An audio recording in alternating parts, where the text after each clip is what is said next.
if you go to Japan now, your experience of shows isn't as unusual as it was when I first went there in the late 80s. You know, in some ways the world is becoming a smaller place, and the Asian countries are they're good at putting shows on, you know.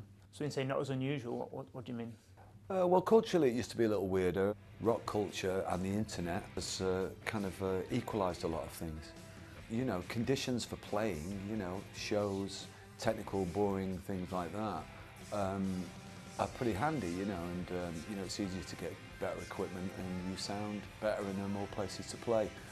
We had Apple launch music streaming recently, Spotify in nearly 60 countries. You were quite outspoken about it a couple of years ago. My problem with some of the big streaming platforms is that I think by definition they are going to be more catering towards getting you to press the button on music that you already know. I don't think it's in their economic interest to take too many chances on completely unknown music.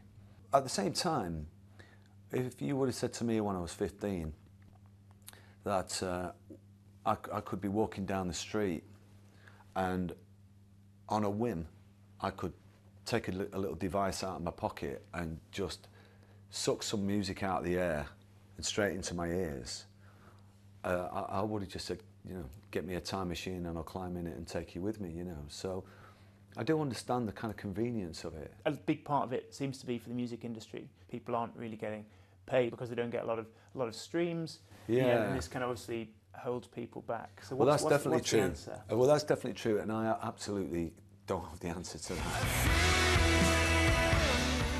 Your music's on things like Spotify, so you don't feel strongly enough about it to kind of step out of it, or is it just you just accept it as that's part Well, the of reason it? I don't feel strongly enough to step out of it is I have a lot of people I have to pay their mortgages.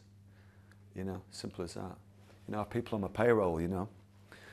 My bass player's got to pay his rent and my tour manager's got to pay his rent, so it's all very well for me to have some kind of highfalutin kind of principle, but I can't really fight the world, so I have to kind of make the best of it, really.